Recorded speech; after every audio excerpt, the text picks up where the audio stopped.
Listening to TGI Sports Talk with your host Keith Angle on Northeast Streaming Sports. Here I am.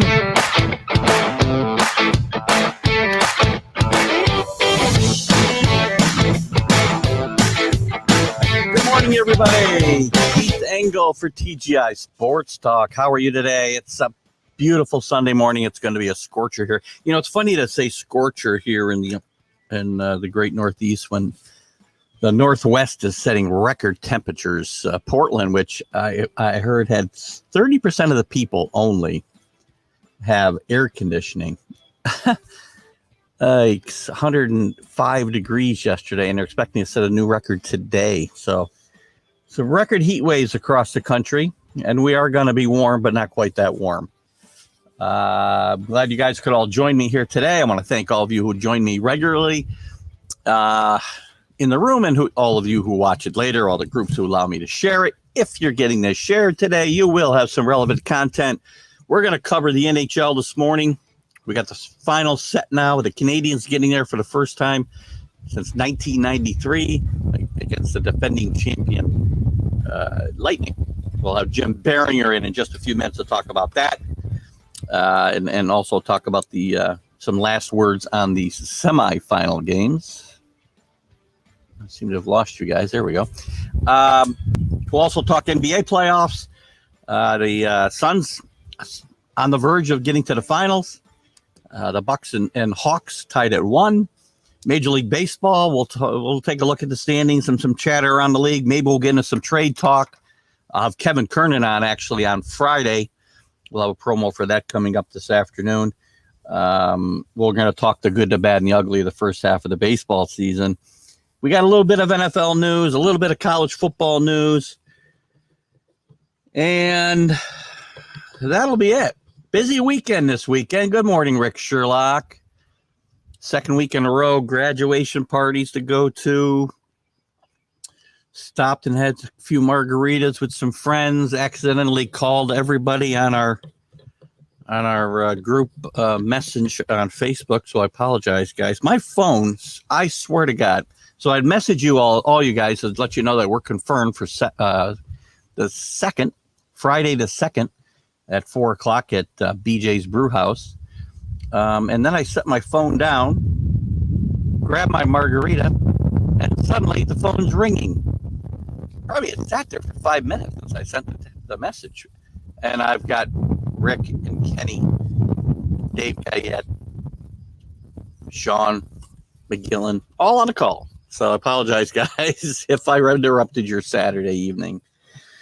So we're set, though, guys. Friday, we're going to have some fun. We're going to go live for a little bit. We'll have a few adult beverages and laugh and have some fun. Mark Robertshaw, I think, got on that. Or Mark might have just responded. He didn't pick up the call, fortunately for him. Good morning, Carlos. How are you today? Good to see Carlos. Carlos, you're invited to drive up to Albany Friday as well, if you'd like. I was going to tell John Gonzalez, who I believe is also in the city. Long drive for you guys, but you're welcome to come up and join our Sunday regulars for a little happy hour. Friday the 2nd at 4 p.m. More to come. So while we wait for Jim Beringer, we'll talk a little bit. We're going to be talking NHL hockey to get started here. Jim ought to be in just a few minutes. I haven't heard anything from him. I don't have my phone with me, so hopefully he didn't text me and tell me he can't make it. But we're going to be diving into the NHL Stanley Cup Finals. The Islanders, as I said, first time, hard to believe, since 1993 they have not been in a Cup Final. But they're getting some great play. They've got some great momentum going up against the defending champion Lightning. It's going to be an exciting series. The Canadians and Vegas had a great series, 3 overtime games in those 6 games, all pretty competitive games. The Lightning and the Islanders went 7. They can't ask for more than game 7, right? In a playoff setting in a 1-0 game at that. Wind's getting in that mic, is it? Well, let's turn it down a little bit. See if we can help that a little bit. Let me know how that gets to be, Carlos. We can't fire Trotch yet. Good morning, Dave Guyette. Oh, gosh. We don't want to fire Jim Beringer up right away. So we're going to get Jim in here. We're going to talk, as I said, about the kind of recap the semis a little bit. Look at the finals, a great matchup. Good morning, Jim Beringer. How are you? What's going on, Keith? How are you this morning? I see Carlos's comments. I'm going to try not to get riled up too early. Yeah, don't get yourself riled. I don't know. Now I can't hear you because I turned the mic down a little bit. The wind was getting in here a little bit. How are you? Were you excited? Did you enjoy the semifinals? It was really good semifinals. I mean, this is all you can ask for when you get to the Final Four in the Stanley Cup playoffs. You get at least you have the series going 6-7 games. That's all you can ask between these four teams. I mean, a lot of narratives going into the semifinals, like we talked about the North Division. Was it the weakest division? Could Montreal hang with Vegas and the Islanders? Could they keep it with Tampa Bay? All that stuff. I mean, you got one series goes 6 games and a team wins in overtime in Montreal in the Bell Center on Jean-Baptiste Day, and then you had the Islanders force a game 7, and then their offense just doesn't show up. And we'll get into it a little bit more. But you got 2 good series. They go long. That's all you can ask for. Yeah, I mean, the goaltending has been stupendous. The 2 guys that are going to the finals have just been lights out, I think. And even the goaltending in that game 7 of the Islanders and Tampa Bay was tremendous. You can't fault the again, all these Varlamov. You can't fault Varlamov. He played a hell of a game. 31 saves or 31 shots on goal. I don't remember which, but either way, tremendous game. 1 goal given up. I mean, and only 18 shots for the Islanders, and that kind of tells the story of the game, I think, doesn't it? Yeah, I think so. I mean, Tampa Bay, their defense, they were on a mission from the drop of the puck on Friday night. They just were all over the Islanders, but the Islanders just looked fatigued. I mean, it's not an excuse.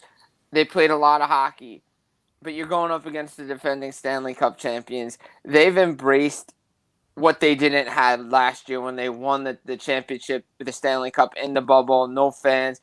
They get the fans in Amalie Arena. They're on a mission, and to be honest, they probably should have won Game 6 in Long Island, and the Cinderella, Nassau Coliseum win, forcing a Game 7. It's great to see, but Tampa Bay took their foot off the gas pedal in Game 6. They should have probably won. They were up 2-0, and then they lost 3-2. But give the Islanders credit for forcing a Game 7. Especially after losing Game 5 so badly. Yeah, 8-0, and they got their butt kicked in that game. Yeah, I mean, I thought it was. It showed some resiliency on their part especially when they're down 2 goals, to come back and win that game. Listen, if you're an Islanders fan, Jim, and I said to you before the season that you're going to get to Game 7 of the semifinals, I would think you'd have probably been happy with that result. I think you would be happy with that result if you're an Islanders fan. I mean, obviously, a lot of people, including myself, would have liked to see the Coliseum with the Stanley Cup final. Just one more final before they closed the building, but it didn't happen. And there's a couple of reasons why it didn't happen. One, goal scoring. They just didn't have it. The big thing is Anders Lee wasn't in the series. Would it have been a different series if he's playing? Probably. But I don't know if they beat Tampa. They may have scored a couple of more goals, but, Morning, Dave. Or Dan. Morning, Dave. Morning, Dan. But they might have scored a couple more goals. But Tampa's system, you got to realize, listening to John Cooper throughout his press conferences and stuff, he's talking about this team learning to overcome adversity and learning from their losses in the past. And you can go back to when they first went to the Stanley Cup final in Tampa back in 2015. They lost to Chicago. Chicago was on their dynasty run. But then they were up 3-2 against Pittsburgh in 2017, didn't win. Up 3-2 against Washington in 2018, didn't win. Then they get swept out of the first round by Columbus. That team's learned how to play these tight games, and you saw it defensively. The Islanders, they're getting there. They're close. I think these last 2 years they have a good team. They're going to be bringing back a lot of the same team. Yeah.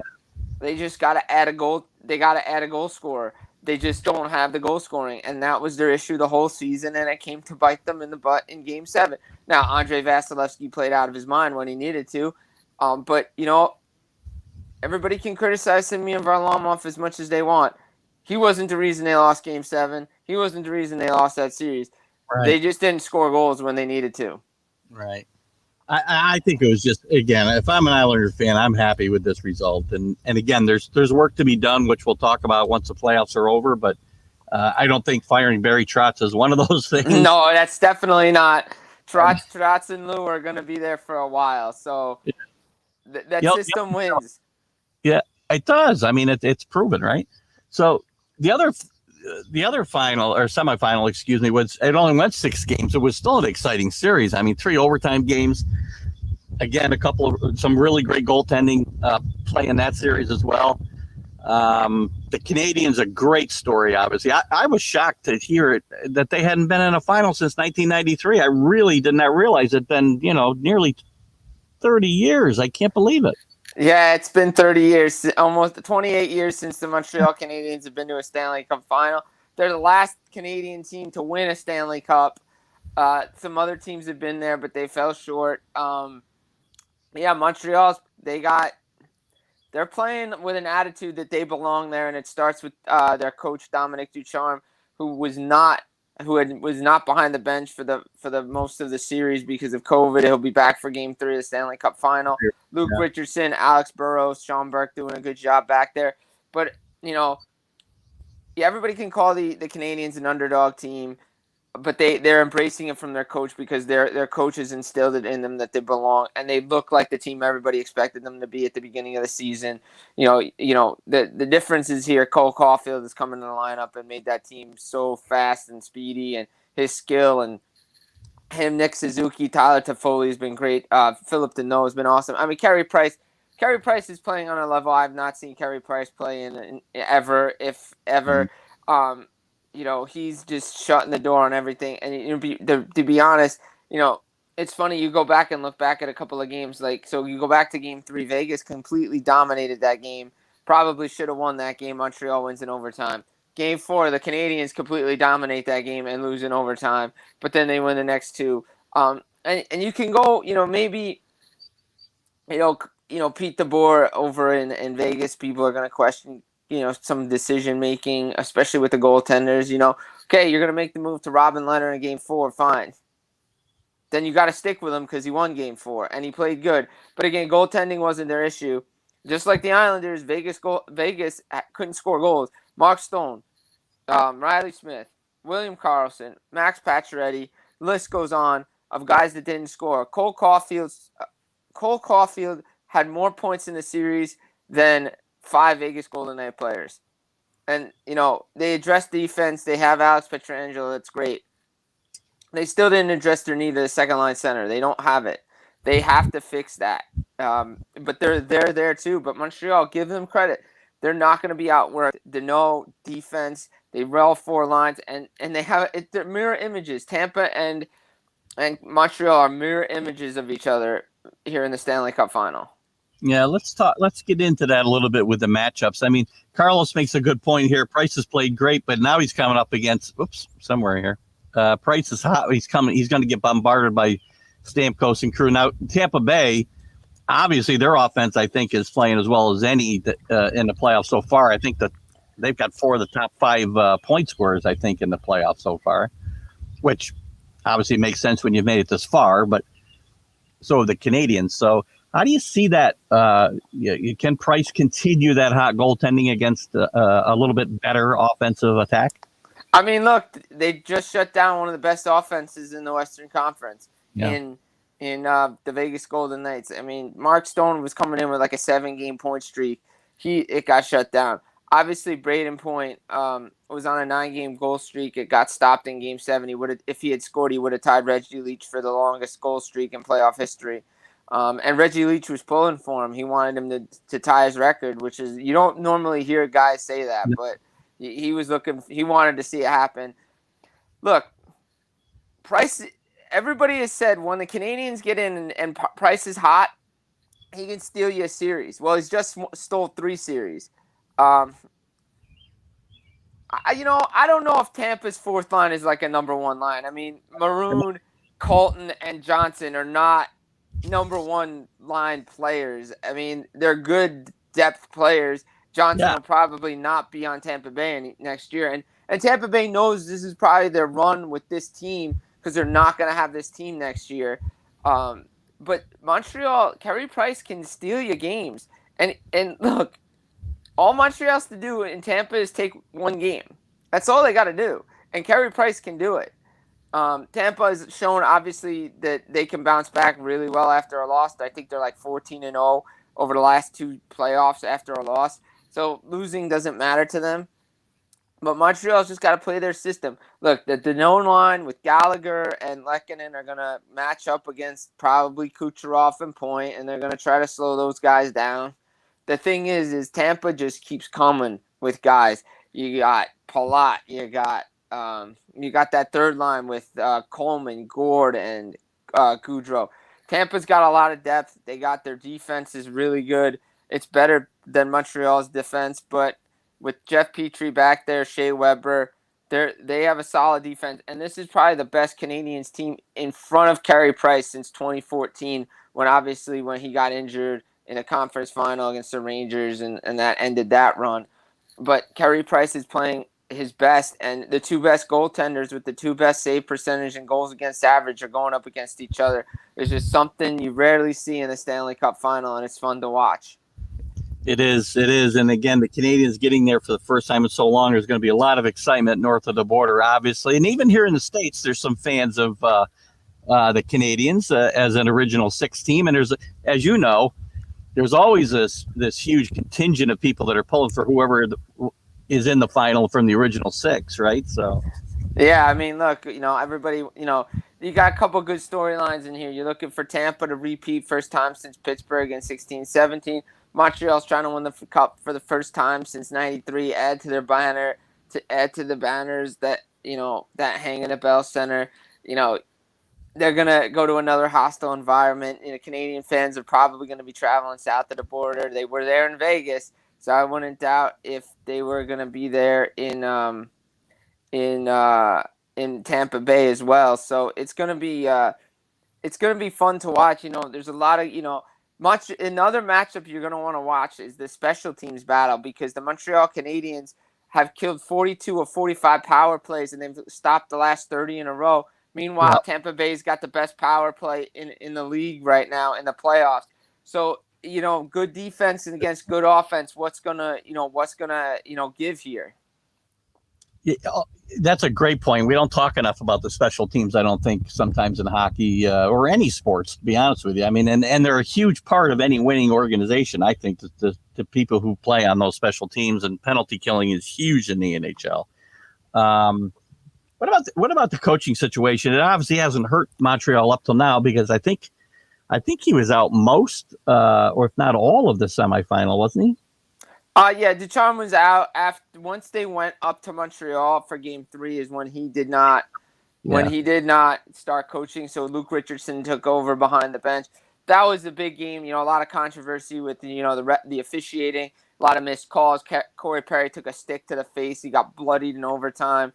But again, there's something about this Canadians team that something's on their side right now. They're here for a reason. They're playing well. They have 4 lines that can play. They got good defense. They're coaching, like I said before. The team believes they belong there. They're playing a system. They play well with the lead. That's a big thing for Montreal. They're 10-2 with the lead in the Stanley Cup playoffs. The first loss was against Toronto. I mean, if you want to even say it, they had a 1-goal lead in Game 2 and then lost. And then against Vegas in Game 4 when they were up late, they were up 1-0, and Vegas came back and won.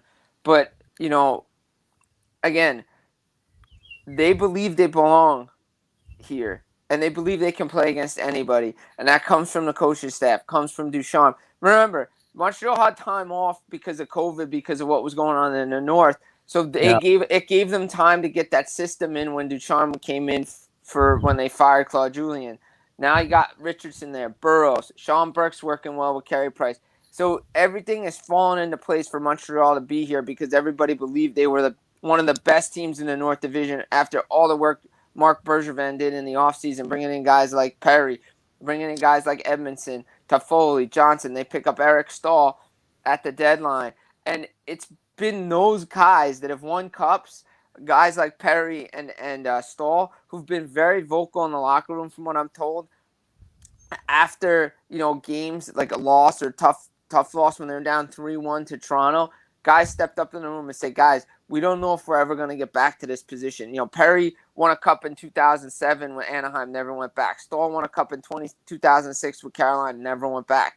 So they're embracing the moment, and that's what you have to do this time of year because you don't know when you're going to get back. Everybody's like, oh, yeah, you'll get back.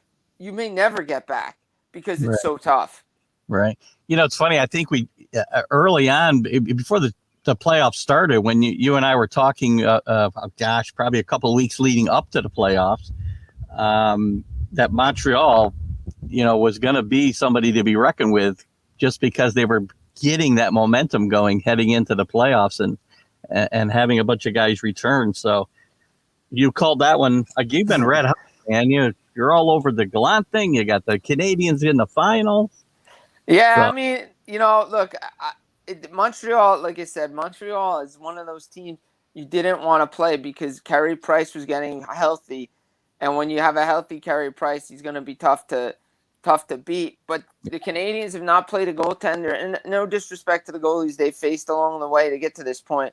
But none of them are Andrei Vasilevsky. And he's been unbelievable for Tampa Bay. He's won games. This guy, look at this stat. Dating back to the Game 6 of the 2020 Stanley Cup Final, in 4 consecutive closeout games, he's had a shutout. I think he or Price is going to win the Conn Smythe Trophy. I think so, too. I mean, personally, I think if it wasn't for I think Vasilevsky, if he has an unbelievable Stanley Cup Final, he's probably going to get it. But I think he's probably third on the Tampa Bay list, and his stats got to be lights out in the final because it's either going to Braden Point or Nikita Kucherov for Tampa. But Vasilevsky is so good, and he's been so good since he's come into this league. And I've watched him since when he was with the World Juniors with Russia. I knew this kid was going to be good, and man, he's the backbone. There's a reason why Tampa Bay traded Ben Bishop away. They knew they had Andrei Vasilevsky between the pipes, and he's playing ungodly right now. So, like I said, Price and Vasilevsky will be fun to watch. Yeah. What about injuries? Is there anything that we need to know about injury-wise? It's funny because the NBA, I think the players and some other people have complained a little bit about the more condensed schedule, which, by the way, I love. The fact that I don't have to wait 3-4 days sometimes, between games of a series. That we've had to do in the past because of television and whatnot.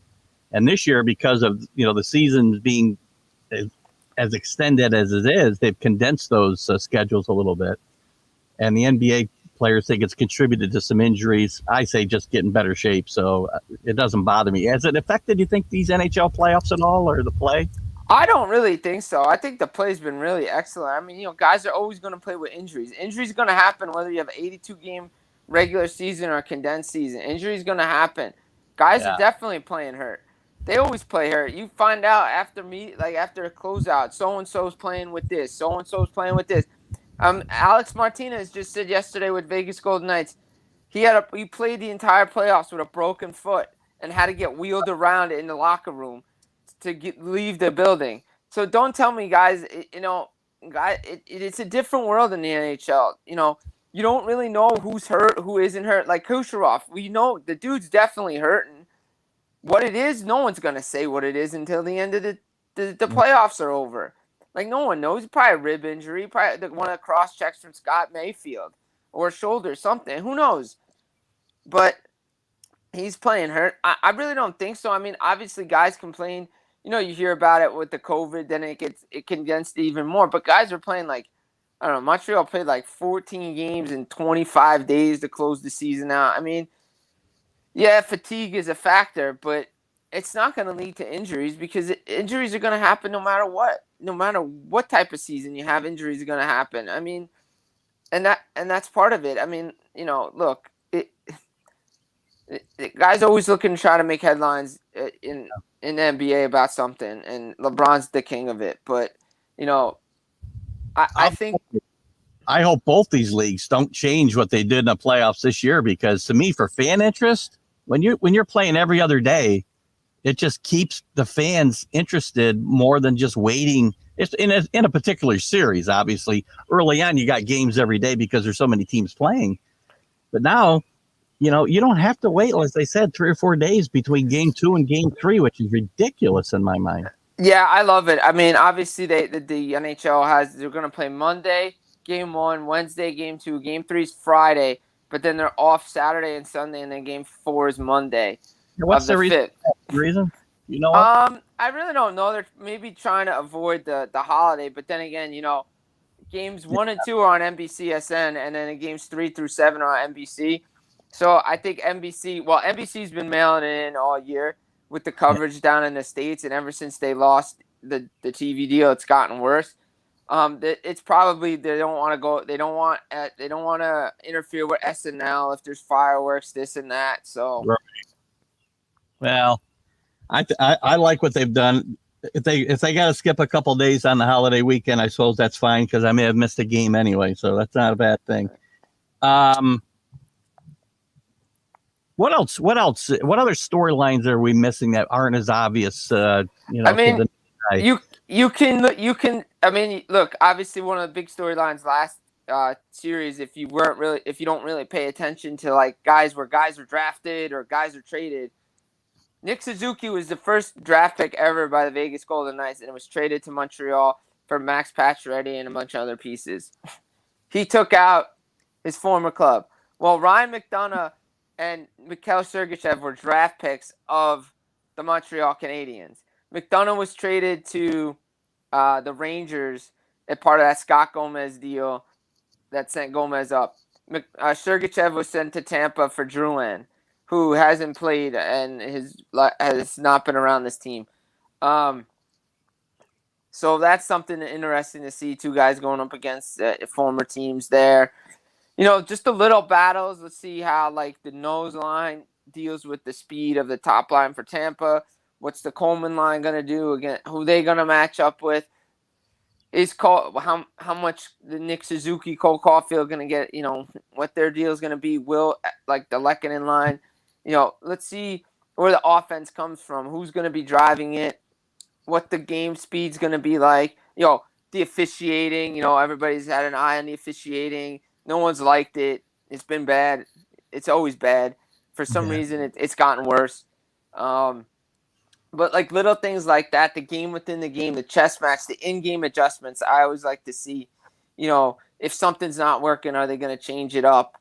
Because I think one of the big things that hurt the Islanders was, as much as that third line of Pajot, Palmieri, and Zajac were playing well, I think maybe I know Wallstrom was healthy. I think maybe if you put him in there, it gives that line a different dynamic, and maybe they get a goal there, here or there. But again, Barry Trotz probably wasn't going to change too much going into Game 7 or into Game 6. But again, it's in-game adjustments are one thing, but you can't get away from what got you where you are either. So exactly, but it's a shame because Wallstrom got hurt in the Pittsburgh series and was healthy to go. But you weren't going to change what got you there. You got this far for a reason. I mean, Montreal put Cole Caulfield in Game 3 against Toronto and never looked back. So that was what they needed to do to be successful. Agreed. It's going to be a fun series for sure. I can't wait for it. Monday night, it's going to be fun. Well, what's your call, Jim? I hope Montreal wins. I really do. I'm one of those guys from the old school. Look, it'd be not, Tampa. I think they're the best team for sure, but I would love to see Montreal win the Stanley Cup. Canadian team win a cup. I always root for the Canadian team when they're in there. I would like to see them. Tampa's probably the best team, but there's something about this Canadians team that I would like to see them lift the Stanley Cup. Yeah, I'm a guy who can't not root for one of the original Sixers, right? Unless there's two of them in there, then I got to root for the one that I got to pick a team. But I'm gonna pick the Canadians in 7 games myself. Yeah, I think this series goes 6 or 7 for sure. I don't see it going shorter than that. Both teams are too good to let it go to that, and we deserve a long final. And with that, I'll also say Price will win the Conn Smythe because if they win I could the see that series, for probably sure. gonna have to. Yeah, I think he's got to. I mean, he's definitely on a mission this year. Yeah. You could see it in the way he's prepared for games and the way he's played. He's on a mission to win the Stanley Cup. There's a real quick. I was going to get into this probably once we get through the playoffs, but since Rick asked it, you got any? Yeah. Are we talking first pick of like the actual draft, or are we talking He's talking expansion draft. Hard to say that. Oh man, I mean, He so many may- guys. Yeah, I don't know that you can really call that, can you? Right now. I mean, maybe Tyler Johnson, maybe. I mean, he's from the area, so it makes sense. I don't know. I mean, they just named Dave Hackstall the new head coach of the team, which was out of the blue. I didn't even know he was like a candidate to be a head coach. But Ron Francis keeps everything close to the chest, and I thought he did a good job in Philly. You know, some Flyers fans are going to disagree, but him and Hextall were doing good things there. But maybe they were just too patient. Well, now you can be patient. So, to be honest, I really don't know who they're going to pick in the NHL draft. I'd have to, I think they're third. So I'd have to see who is available that's there. But I think Hackstall and Hextall got a raw deal in Philly. But they were just too patient. But I think now in Seattle you can be patient. Obviously, with the success of the Vegas Golden Knights, they're going to have some expectations to carry, which is unfortunate for them. But I think they'll be a competitive team. It's not like they're going to be one of the old expansion teams where they just get beat up at night in and night out. Yeah. When are the respective drafts? You know off the top of your head the expansion draft and the I know the NHL draft is like July 23rd and 24th, and I think the expansion draft's like a week before.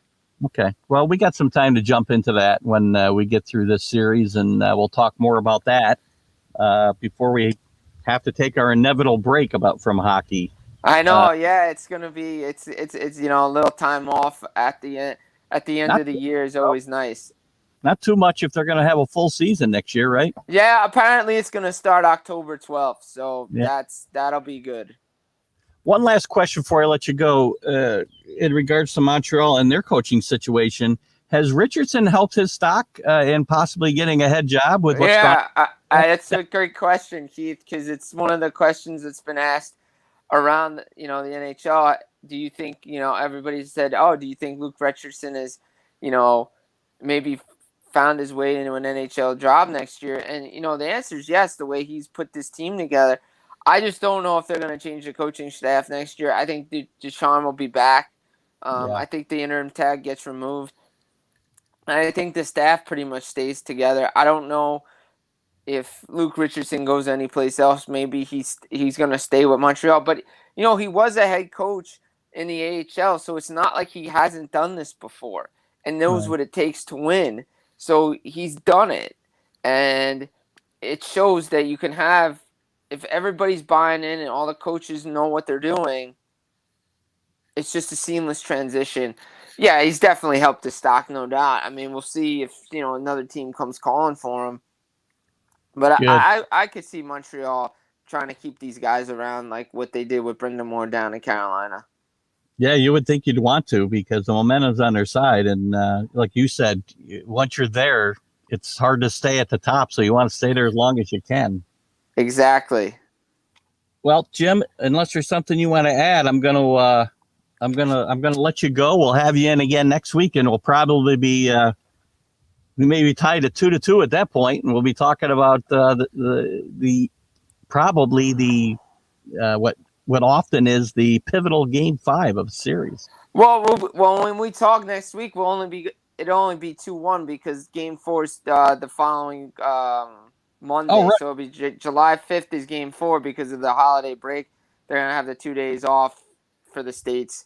But yeah, Game 4 always pivotal too. Game 3 is pivotal. Game 5, all the games are really fun. But yeah, not really too much to add here. Game 1 puck drop is tomorrow night. I guess. I mean, according to schedule, it's 8 p.m. We know it's not 8 p.m. Media day is today, later on. So you'll hear from a lot of the players. I'll try to get some stuff out for some people. Like the big quote, like I said this morning, the big quote that I saw was that the Canadians don't believe. I am not. That is not happening. I could 100% know that is not going to happen. Tampa Bay is not going to sweep. Hey, you know what? Keep saying this team's going to sweep Montreal. That team's going to sweep Montreal because they really use it as motivation. They weren't supposed to beat Toronto. Toronto was supposed to win in 4 games. Winnipeg was supposed to win. Vegas was supposed to sweep. So why not? Tampa going to sweep. All right, fine. Montreal believe in that too. But media days today. But the big quote today, like I said, Deschamps instilled in his team that they believe and they don't see themselves as underdogs, even though the rest of the world might. They don't see themselves as underdogs. They believe that they belong here, and that's a big thing. So more things coming out of media day later on when the Canadians and Tampa Bay Lightning talk, and then Game 1 is Monday night. Well, keep sharing your stuff. I'll keep sharing it to TGI Sports Talk because you got some great stuff. I don't know how I had us playing 4 games in the next 5 days, but normally the schedule, if you would go Monday, Wednesday, Friday, Sunday, would be Game 4. But yeah, like I said, the way the NHL did the schedule this year, it kind of makes sense to avoid the July 4th, July 3rd kind of thing down in the States. Yeah, I think what happened was I kind of wrote down 2 Wednesdays and 2 Fridays, I think, in this week, which I don't need that. That's for sure. All right, Jim, listen, thank you again for some tremendous insight. I'll be sharing your stuff as we go through the finals here, I promise you, and because it's really insightful. And we'll talk next week at the same time, if that works for you. Works for me. Guys, have a great Sunday. Enjoy the day and enjoy the Stanley Cup final, Montreal and Tampa Bay, Game 1 tomorrow night. Excellent. You stay cool. Have a great. Too. Talk to you soon. Talk to you soon. Bye. Okay, bye-bye. Oh, the great Jim Beringer from The Last Word on Hockey. Awesome job, Jim. Covers hockey really great. Carlos, I promise you I wasn't ignoring your comments. We'll get back to your comments about Trotz and whatnot when we get into the postseason and changes teams have to make. Listen, I know Carlos has very strong opinions on a lot of coaches and a lot of stuff, which is what these types of shows are all about. So, Carlos, you keep firing them out there. We'll keep shooting them down, and one of us will be right. We got a wager, and I don't remember what it was, Carlos. So we gotta regroup on that, right? Montreal better be ready to score. Well, I agree. They're probably gonna need to score more in a couple. This damn umbrella today. Sorry, guys. I'm really trying to keep this thing together. I'm going to be spending about the next 4 days inside, and I really didn't want to be inside this morning, so we'll try to keep it together as best we can. Anyway, great stuff from Jim Beringer, and we will move on to the NBA quickly. We'll get into some Major League Baseball stuff and stuff going on there, so I'll try to keep an eye on your guys' comments. Obviously, Carlos had said good stuff. Jim agreed. Jim really brings good information all the time. I love having Jim on. And if you keep an eye on the page, because I do share a lot of his little quick videos and some information that he has, recaps and such. So great information from Jim. Going to be an exciting Stanley Cup final for sure. Speaking of exciting, the NBA heading down the stretch. The Suns just 1 game away from getting to the finals for the first time in, decades. I'm going to say when Charles Barkley was there. Paul Westphal was a coach. I think it was the last time they were in the finals. And they're up with 3-1 over the Clippers. Chris Paul was back for game 3 and 4. Hasn't played well overall. Hasn't shot the ball well at all. But he had 12 assists, I think, the other night. So the team is really, and I thank you too, Jim. Have a great day. I'm glad you came on. The team is really, Dan Marley. I didn't mention Dan Marley on that team. They had some great. Danny Ainge was on that team. Some really, the team is really seems to be, from all accounts and the articles I really paid attention to, this team is on a mission. And it speaks a little bit to Chris Paul and maybe somebody I didn't think he really was, but this team, by all accounts, is on a mission to get him to his first final. They really want to get Chris Paul to this final. And it's funny, we talk a lot about Chris Paul can opt out of his contract and will he end up with the Knicks? I don't want him on the Knicks. I know Carlos agrees with that comment. Chris Paul's been a great player this year. Chris Paul's found a home. And I really think even if he opts out of his contract, he will most likely, in my mind, re-sign with the Suns because he's found himself a home there. Monty was cheated. He deserves Coach of the Year. Well, I don't know about cheated. You can say that, there's different CP showing age. Well, you got to remember he sat out a week too, so it takes him a little time to get his stuff together. The team is playing great as a whole, though. I mean, Booker has really stepped up. He's a great player anyway, but I think he's stepped up his game here in the playoffs a bit. He's averaging 27, 7 rebounds and 5 assists. He's played great. Ayton, the center has played pretty well. 16 and 11 rebounds. Played very well. Chris Paul's been about 15 and 8, but again, his shooting percentage the last few weeks has been really not very good. West will win the finals. We'll get to that in a second. What do we got here? Way better. Well, I don't know how you can really make that call. He's done a great job. There's more talent. There's more talent in my mind on the Suns than there is on the Knicks overall. And I think you've seen it with them stepping up with Chris Paul out. I mean, the Knicks can't do that when Randall's out. So I don't know if I can make that assumption just based on that. Suns last in the finals 1993. Thank you for that, Rick. That was about – that's interesting. Last time the Canadians were in the finals. Same thing as the Suns.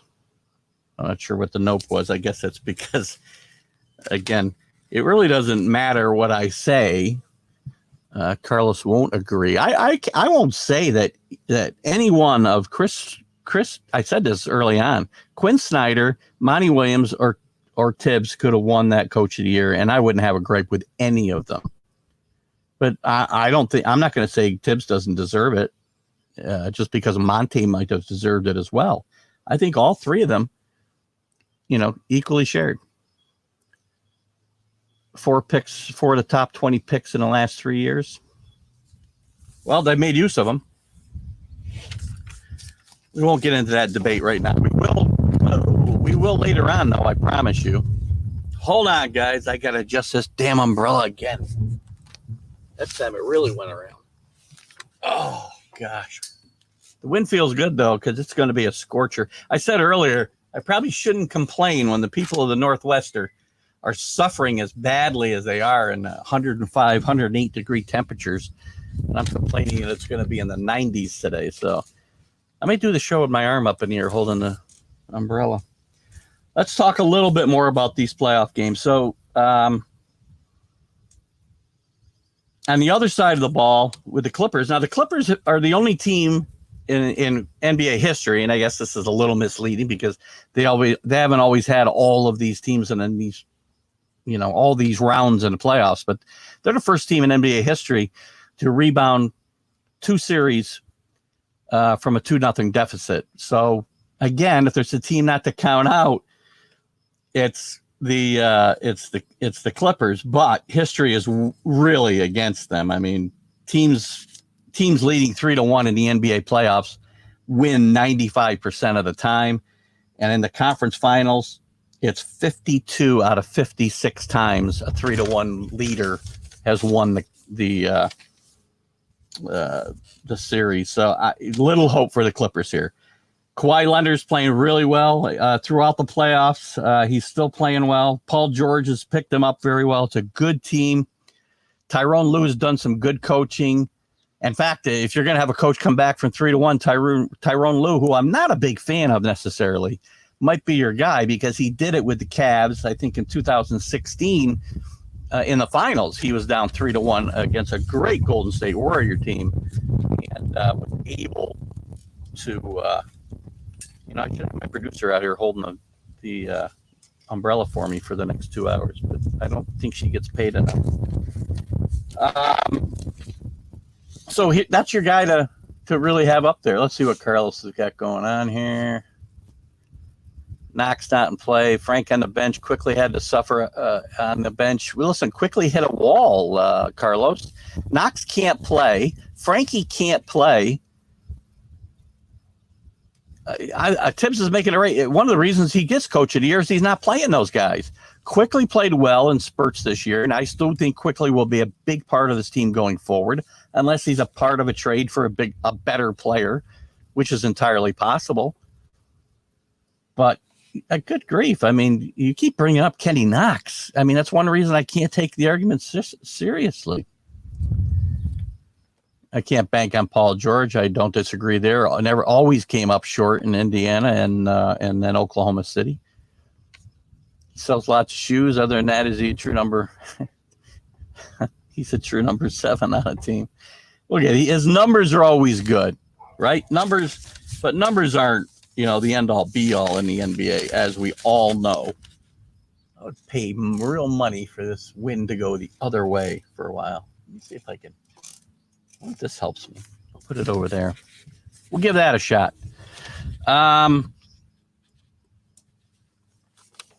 Again, another thing about this series is the Clippers are not as deep as the Suns. The Suns, and I think Carlos alluded to it, they've got 5 guys averaging, where have my big note here? 5 guys averaging double figures, 7 guys. I can't read my note. They go deeper. You look at the minutes play. I think it's 7 guys with 20 minutes a game they're averaging, and we just don't have that over on the Clippers side. Maybe they're not as deep.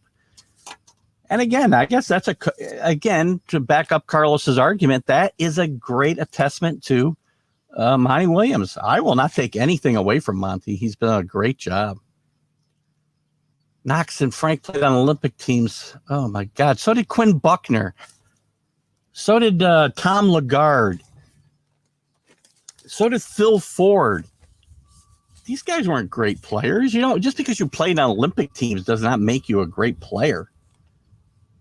And Frankie didn't play one here in the U.S. where the great players are. He played for France, I think. Come on. Just because a guy played on an Olympic team, how does that make him a great player? More so today, maybe. Kenny Knox I would love to see. I'll go back and look and show me his stats and what he did with those teams. But,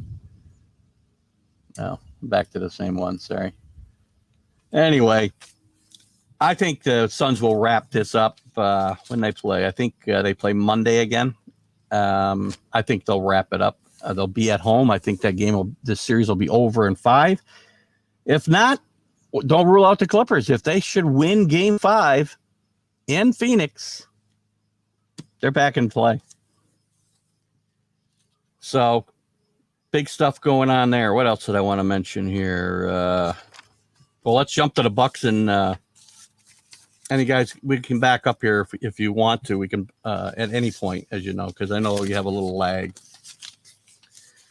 I'm going to move on for the moment anyway to the Bucks and the Hawks. Surprising final in the East. Everybody looking forward to the Sixers and the Nets. And we all know what happened there. Nothing since that. Okay. The Bucks and the Hawks, not as much to talk about. Only 2 games in. They're tied 1-1. Game 1 was a squeaker. The Hawks pulled it out 116-113. Trae Young was on fire, just absolutely unconscious. 48 points, 7 rebounds and 11 assists. Great game from him. Giannis was not much far behind him, 34, 12, and 9. Two great players matching up in this series. Really exciting. I mean, that's good.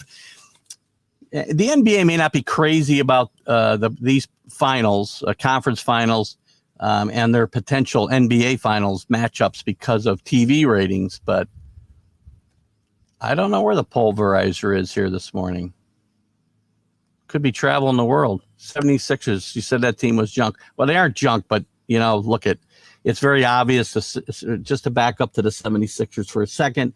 Ben Simmons, I think his time in Philadelphia is over.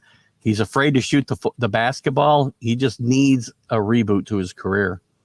You can't have a point guard in this league and the way the game's played today that won't shoot the foot basketball.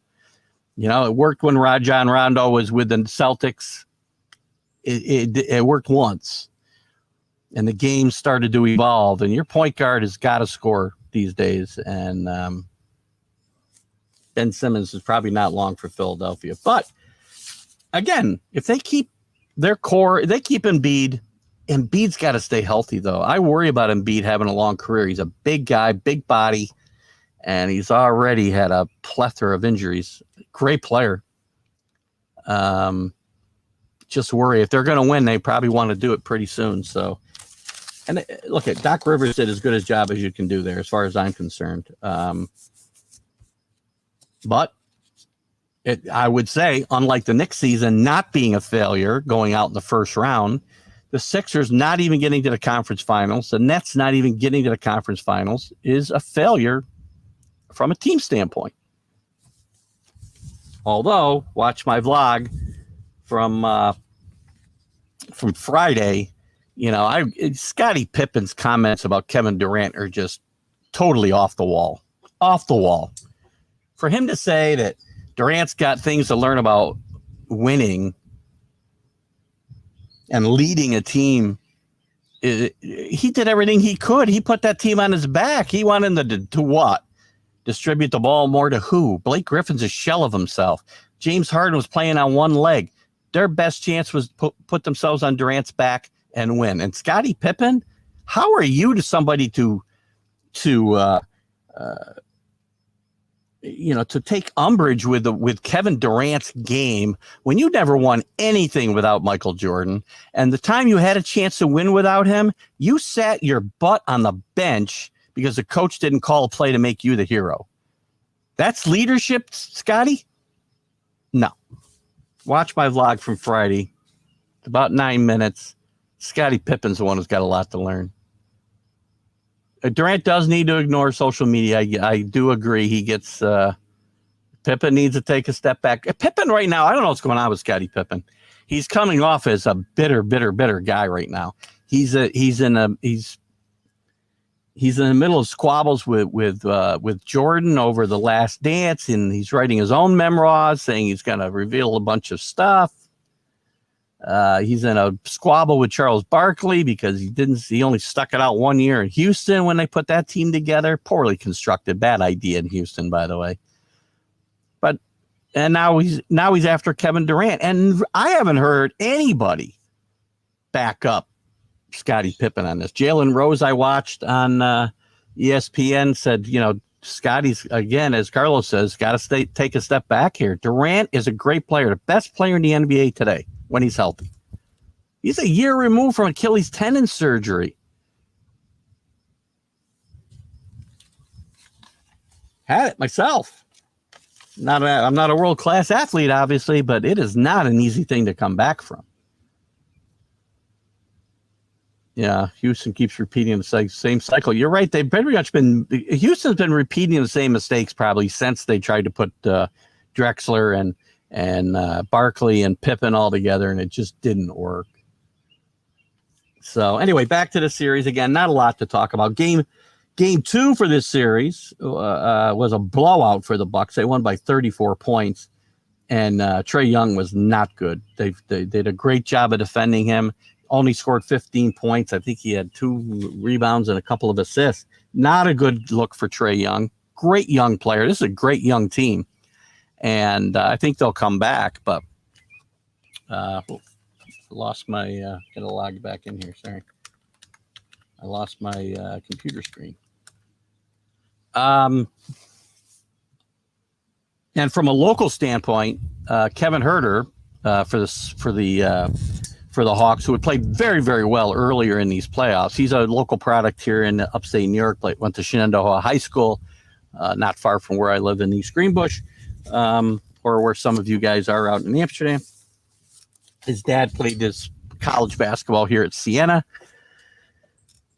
He's played very, very well in the early going of these playoffs, but he's really struggled these last couple games. So not sure what happens there. Let's see. They're selling jerseys at Houston. Trae Young just got too comfortable. Possible. Trae Young's, I tell you what, though, he's been very consistent in these playoffs. Happened when he was at Oklahoma. We'll see. I'll call you right. I'm not willing to, say you're right or wrong just yet, Carlos. He's still a young guy, and we'll see how he steps up now. He's got a little adversity, really for the first time in these playoffs. This is probably, I'd have to look at the game-by-game log, but I got to believe this is probably his worst game of the playoffs that he's coming off of. So, and I think they play tonight or this afternoon. I'm not sure what time that game is, but game 3 is today in Atlanta. The next 2 games are in Atlanta, Sunday and Tuesday. And the Hawks, and look at, I think the Hawks are probably happy to come out of Milwaukee with a split. Maybe not after winning game 1, but again, hold serve. They win 2 games in Atlanta, they're in great shape. If they split 2 games in Atlanta, they're in great shape. I think this will be a 7-game series. I really do. And maybe I say that because I like 7-game series. But if I see a sweep or a 5-game series, I usually try to call it. Not every one. But again, I think this is going to be another great series. Well, there you go. I just called the Phoenix game to be only 5 games. I would think it'll get wrapped up today. What else is going on in the NBA? Interesting. And you guys continue to make your comments. I'll put them up and we'll keep discussing the NBA as long as you want. I do have one more thing to cover before I move on to to Major League Baseball. We've had some interesting coaching hires this week. 2 first-timers and 2, I hate the word retread because Rick Carlisle's a great basketball coach. Going back to Indiana for the second time, he didn't have a lot of success there the first time he was there, but since he left there, he had great success in Dallas. 13 years in Dallas. He got to a couple of finals, won one. He got to a final in Detroit. He is a really good basketball coach. Indiana has no more excuses. They've got some talent there, and now they've got a championship caliber coach, and it's time for them to step up. And another guy who's been around the league a couple times, Jason Kidd, who coached the Nets, didn't work out there, coached the Bucks. He had some success, but something has been off with Jason Kidd from the head coaching standpoint, because he hasn't had horrible records, and he's been run out of town a couple of times. So we'll see what happens there. But he's got some history in Dallas and the history with Mark Cuban. So I think it's probably not a bad hire for the Mavericks there. Now, 2 newbies, Chauncey Billups, who's been an assistant coach in the league, was a great defensive player. Portland really wants to put an emphasis on defense because their defense is one of the worst in the NBA. I know Damian Lillard really was pushing for Chauncey Billups, and this will probably keep Lillard in Portland, much to Knicks fans' chagrin. But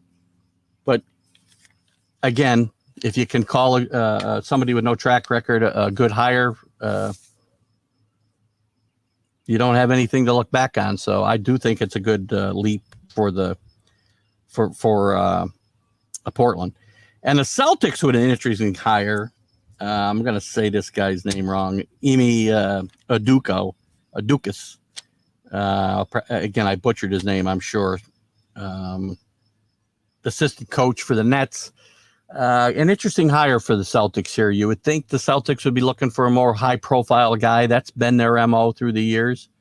But they hire a relative unknown.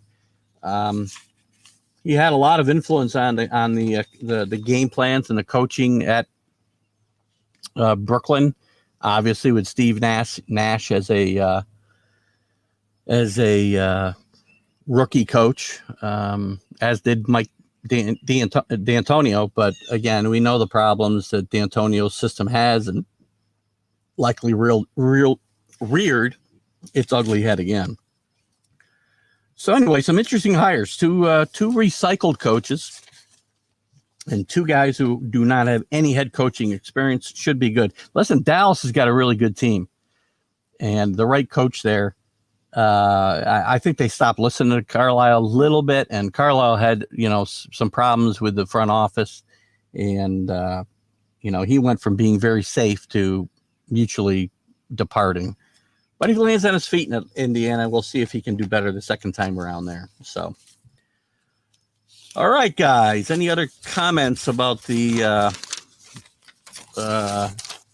NBA playoffs?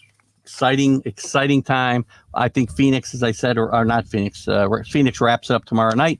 I think Atlanta will take a 2-1 game lead today. That game should be exciting. I'll make sure I haven't missed anything here. Nope. Okay, good. All right, guys. Let's talk some Major League Baseball. Let's jump into the standings. Drew's not here with me today, but I got to give Drew credit for something here. Hold on, let me get to the right page. Get off there. Where's my MLB page? What's going on here? Here we go. All right. Drew, I got to give Drew credit for something. He told me, I do the scores sometimes for some basketball. I did it for Major League Baseball, and it was just taking up too much time. I will be doing it when we do college football because there's only one game a week, right? And it's relevant to the conversations that we're going to be having about that when it does start up. But I'm going to get away from doing score by score, I think, in Major League Baseball, just because we're playing 162 games. I'm only really reporting, the night before I do this show. So why bother? So we're going to jump into the standings in Major League Baseball, and we'll have some conversation, about who's doing what, and we'll also look at some of the statistics leaders here as we approach the midway point, and talk about who will remain hot and maybe continue to lead those those different categories, and who may fall backwards. And also we may talk a little bit, if we have time today, we may talk a little bit about some trade rumors and whatnot. Listen, I've got Friday, July 2nd, 8 a.m. Kevin Kernan will be on. We'll be talking about the first half of the Major League Baseball season, live Friday morning, the good, the bad, and the ugly. And it's going to be, how many times can the Phillies give it to the Mets in a weekend? Pegs, I'll tell you what, I'm not a big fan of Joe Girardi. I have never been a big fan of Joe Girardi. When he was a Yankees manager, I'm not a fan. His teams play tight. He doesn't communicate well with the press. I don't like the way he manages the pitching staff necessarily. But you're right. The Phillies just keep giving the games away to the Mets. And look at, right now, the Mets are in first place in that division by 5 games. And the Phillies they were in second place here not long ago. But, the Nationals have started to play a little better baseball. I guess I shouldn't say that. The Braves and Nationals haven't played any better baseball. The Phillies have just fallen backwards. The rest of that division is not playing well. The Mets have got a great chance. Now, that's why I said they should be very careful with Jacob deGrom, who pitched like a mortal the other night, a good mortal, gave up a couple of runs.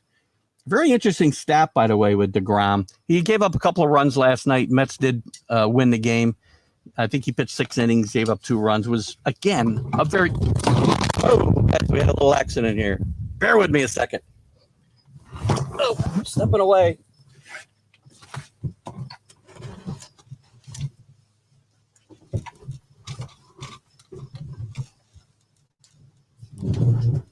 be longer than I wanted to be.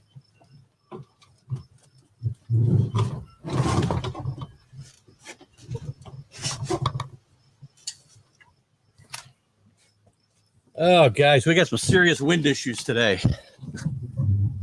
I love being outside with you guys, but the wind is not my friend today. Oh, I'm back. Where was I, Pags? Oh, yeah, the Mets, Phillies. Listen, Jacob deGrom's in some great company. His last 92 starts, earned run average under 2 runs a game.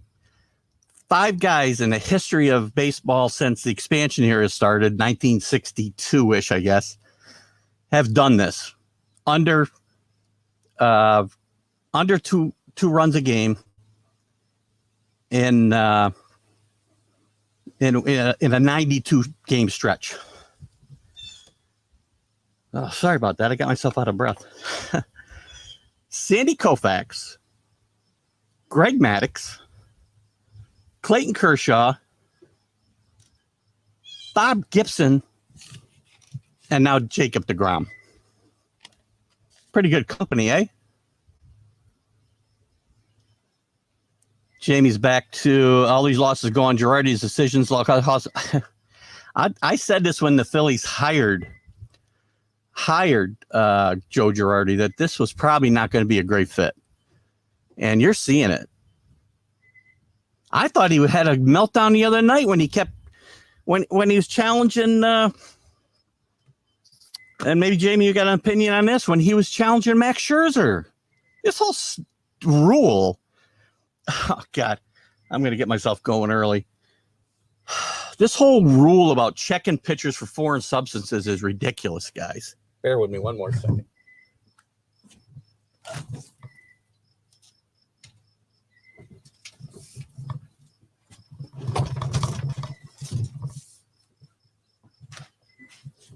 All right, that problem should be eliminated for a while. Be a little brighter than I wanted, but that's fine.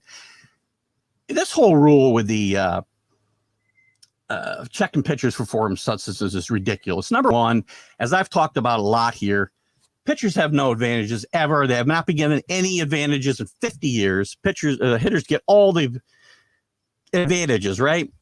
They get to use pine tar. They get to use steroids. Well, they don't get to use them, but they did.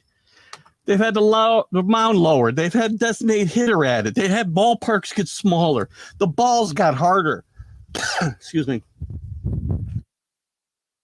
The balls got harder. The bats got harder. Pitchers look for any edge, and it gets taken away from them right away. Because Rob Manfred wants to see, 10 to 8 games, and real baseball fans don't care about that stuff.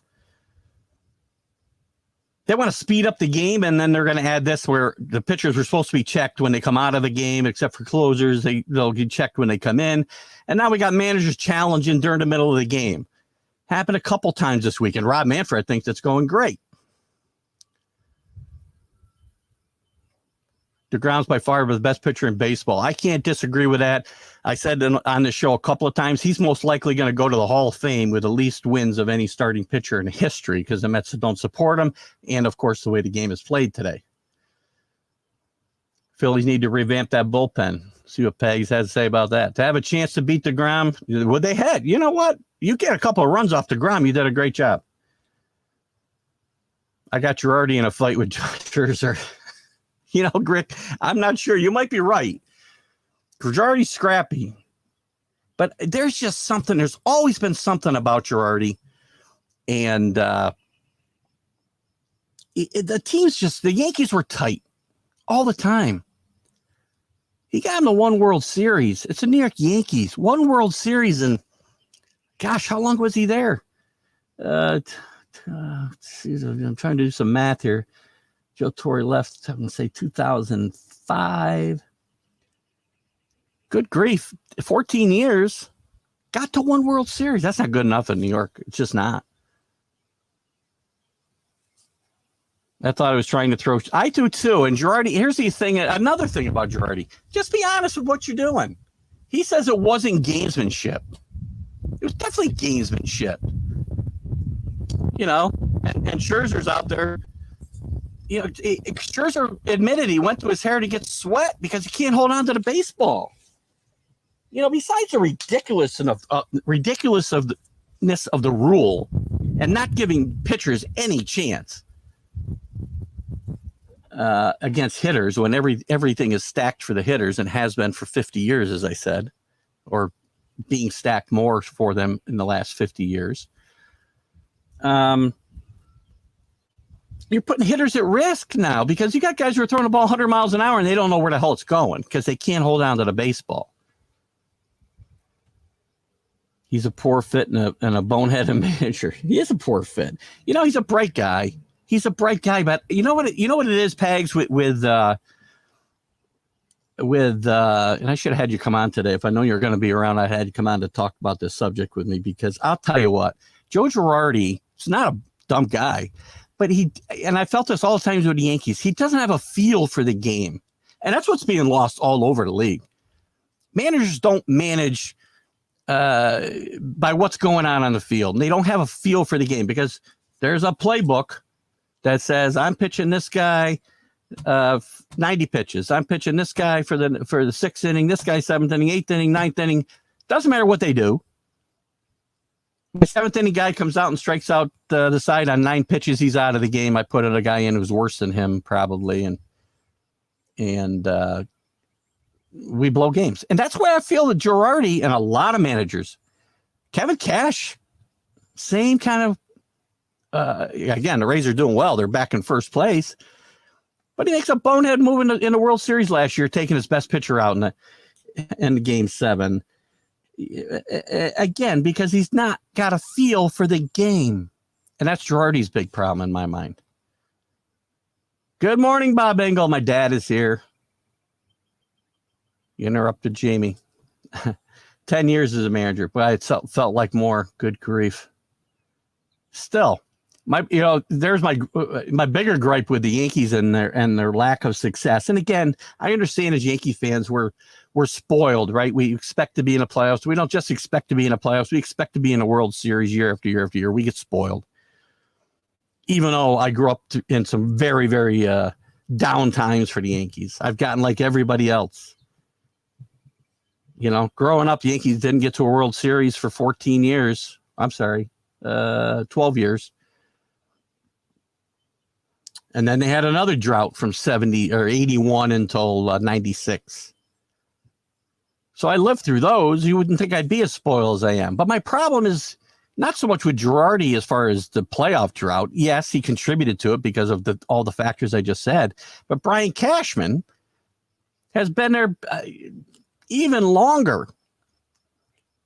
And they got one World Series appearance since 2003. The other day, he put in a right-handed pitcher versus left-handers in the opposite way. He has no clue sometimes. I guarantee you, because he saw in a book somewhere that this guy, was hitting less than the righty or the lefty he could have put up depending on the circumstances, Jamie. They go by this book. And again, everybody knows left-handers have especially left-handers have a harder time with lefties.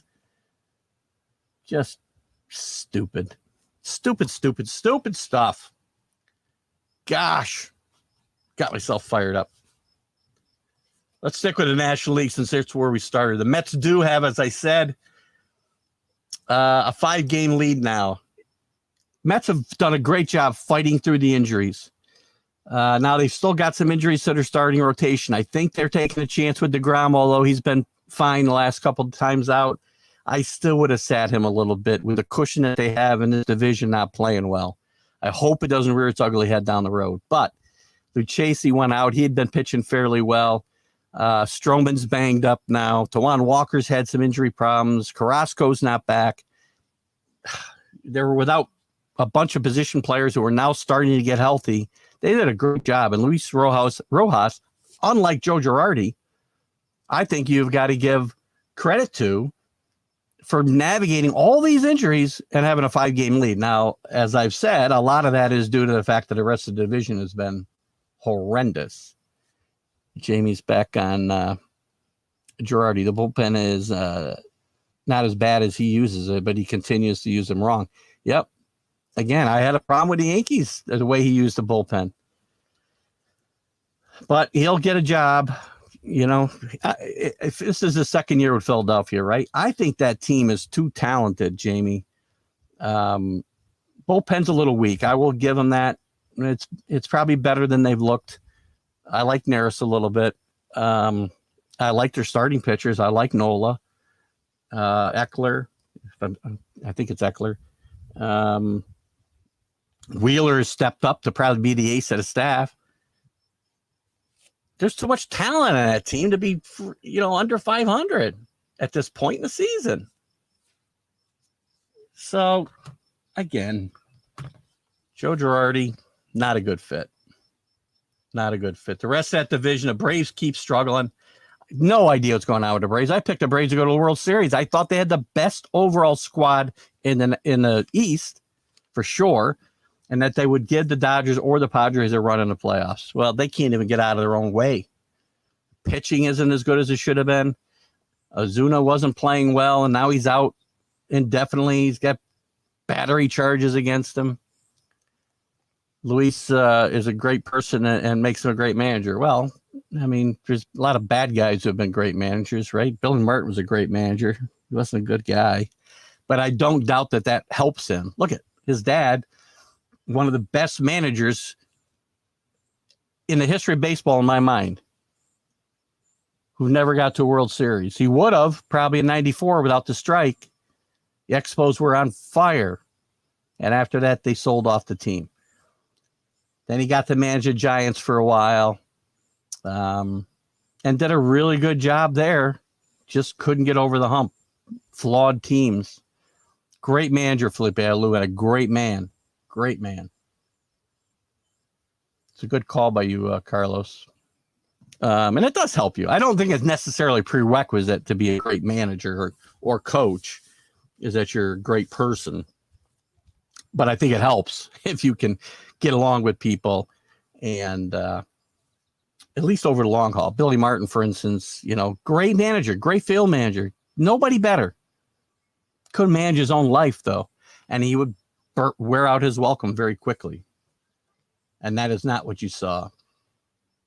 Agreed. Mets will win this division. In the East will not have any other wild card team. Agreed. Unless somebody gets hot. I can't see anybody in this division getting hot. And I keep waiting for the Braves to turn it around, but I don't see it happening. I mean, you're probably going to, well, there's only 2 wild cards, so that they're going to come from the West.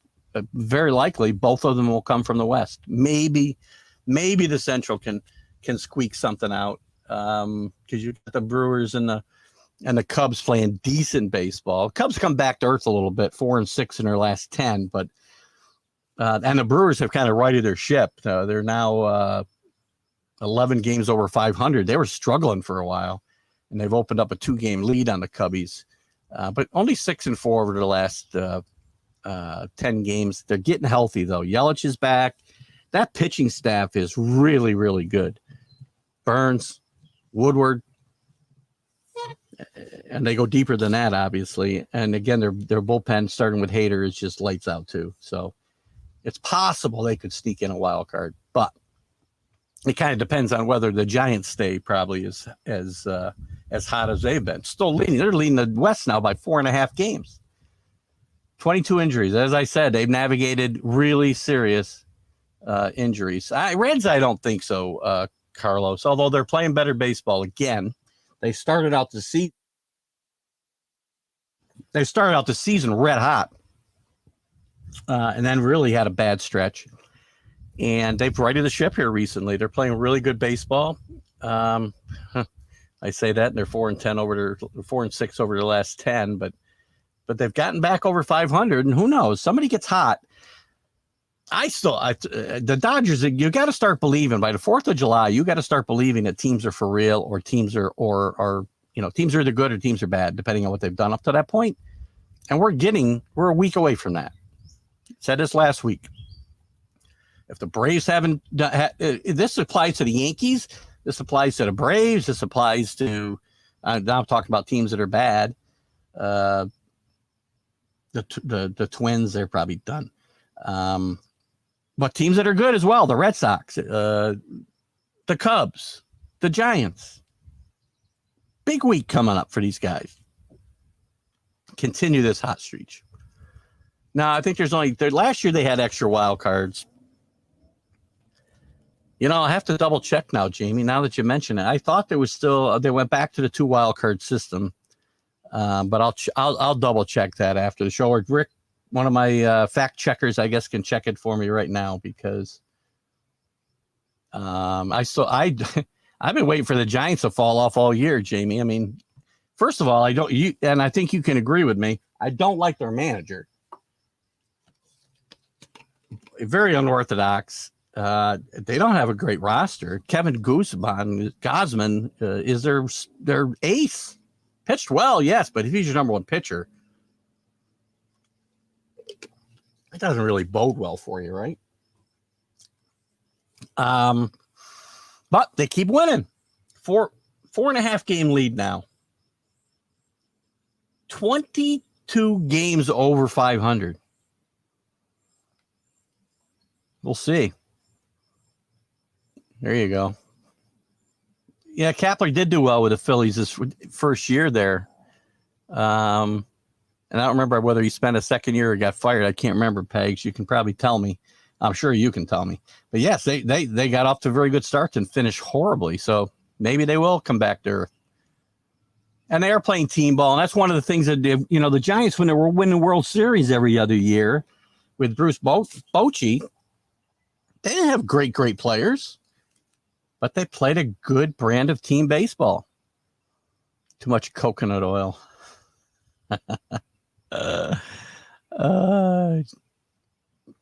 Dodgers will fall. Carlos, I that's one I can't necessarily get on board with. The Dodgers have too much talent. And I think the Dodgers or the Padres will still win this division. And the other one's going to get a wild card, and then maybe the Giants. And if there's a third one, then somebody from the Central. I got to look that up. I should know that. But I thought that was a 1-year thing but they actually expanded more than that, I think, last year. So anyway, we'll check that out. We'll have that information for you. He did start well and poor. Talent don't win the World Series. Well, you need some talent, Carlos. I mean, you can't win with the bad news Bears, right? Guys, I'm having trouble this morning. My gosh. So I guess those margaritas yesterday are having an effect on my my ability to do my job this morning. I apologize. So anyway, where did we leave off? We talked about the West. We talked about we didn't talk about the American League at all. Let's get into the American League a little bit. Tampa Bay is ready to ship. I thought they were ready to ship again, 4-6. But they are back in first place. Red Sox had started to kind of dip a little bit, but they got lucky they ran into the Yankees. The Yankees are on a precipice here, guys, of potentially blowing everything up. They're back to 6 games out of first place. They need a win today really badly. And 2 bad losses the last couple nights to the Red Sox. Still too many guys underperforming. Gleyber Torres is not hitting the ball well. Again, playing out of position at shortstop. I will say, right, for the moment, I'm wrong on Gary Sanchez. He's playing acceptable baseball, but it speaks a lot about how far he's fallen and how far our opinion of Gary Sanchez has fallen, that him hitting 240 with 13 home runs at this point in the season, we're saying, he's playing acceptable baseball. It's scary. You got to play to win. Well, you play to win the games. Herm Edwards, who's in trouble out in Arizona State, by the way. That's a topic for another day, maybe. Yankees may sell. I'm telling you, this next week is huge. Trading deadline's, a month away. In a few days, it's a month away. Yankees better get it going in the next couple of weeks, or they may be selling. You may see some names you're shocked at seeing going. Gardner, you can't trade. You couldn't give Gardner away. Stanton, you can't trade because of his contract. Although I would just eat it. Yankees got the money. Sanchez, I'd move him now because his value will never be higher than it is now. Aaron Judge is the only guy I don't agree with. Now, the problem with Aaron Judge is they're going to have to come up on him pretty soon, have to pay him. So the Yankees are going to have a tough decision to make there. Judge can get you pitching, Yankees cannot afford. I've got to tell you, I'm not trading Aaron Judge for any pitcher unless it's Jacob deGrom, because pitchers break down. Even Jacob deGrom. I cannot trade or pay big money. I'm getting bit. Or pay big money for these starting pitchers. Not the way they're babied through their entire careers, and they get hurt right and left. So I don't disagree with you, Carlos, but the problem is you got one guy in that list that you can probably move. And I would move Sanchez. Because I still don't think in the long haul he's going to help the Yankees win. Aaron Judge, I look at Aaron Judge has stayed healthy pretty much all year. His numbers are good. He's been the most consistent Yankee batter this year, and he's played good defense. Injuries are always right around the corner with him, just like they are with Stanton. So we'll see what happens. But it's possible. Look at, if the Yankees really fall out of this race, fall 10 games behind or whatever, and the next week, 2 weeks, or the next month leading up to the trade deadline, everybody could get traded, I think. I think it's possible Judge could go. I wouldn't trade him, but it's possible. First of all, the Yankees can afford that new contract. This whole self-imposed staying under the luxury tax is fine, but the Yankees can afford to pay Judge. Now, can they afford to pay him and have enough other good guys and stay under the cap? That's debatable. Especially when you got Stanton's contract on the books. Best reason to trade him. You're talking about the money? No, I don't agree. Unless you're telling me that you don't want to give him the money because of his injury history and you don't think he can live up to the contract. Don't tell me the Yankees don't have enough money, because they do. They paid the luxury tax for years. They've got TV contracts that are worth more money than any other team in Major League Baseball. There's no way the Yankees can't afford Judge. It's a matter of whether they want to pay him. And that's, I can say, is up to debate. I don't disagree that it's possible Judge will go, but not because they can't afford him. It's going to be because they don't want to pay him. And I guess I'm okay with that. Where else are we in the East? The Blue Jays, another disappointing team. But only a half a game behind the Yankees, they can still get in this. I said earlier in the year, I thought it'd be a 4-team race in this division. Still could be. Yankees are not built correctly to play well in the playoffs, but they can still win enough games to win this division. I'm still not sold on the Red Sox. I don't think they have enough pitching.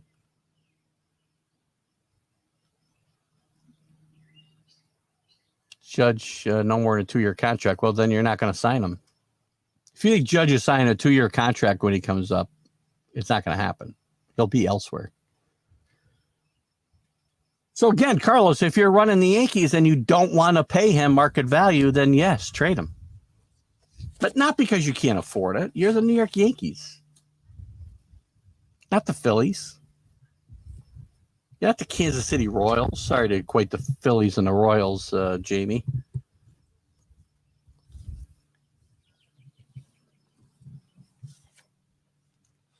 Can't afford them.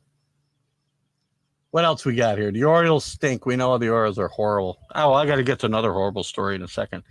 The Central, the White Sox continue to lead that division by 2 games. The Indians continue to surprise me a bit. White Sox only 3-7 in their last 10, but still, I think they're the most talented team for sure in the American League. And again, it's kind of a matter of whether Tony La Russa can keep his wits about him for the entire season. Toronto's playing 162 games away from home. Very good point. And that ballpark, man, that is not major league level ballpark. They made some upgrades from last year. That's why they started the season in Tampa. But I don't know if you watched the games up there. I mean, it's obviously not a major league ballpark. I don't even think it's good for the visiting team that got to play there. But it's a great point that, and they may get to go home here at some point this summer. I don't know what the situation is going to be. If the border opens up, maybe they go back to Toronto here in August or September, but they may be out of it by then. A lot of talent, really good team, really good manager. And so I wouldn't count them out just yet, but we'll see. Good stuff today, guys. Keep these comments coming. I love them. What's this one? Reminds me of the... It does. That's a great point, Pegs. Brewster's Millions. Guys, if you haven't watched Brewster's Millions, it's a great movie with Richard Pryor as a wannabe, washed up or wannabe pitcher.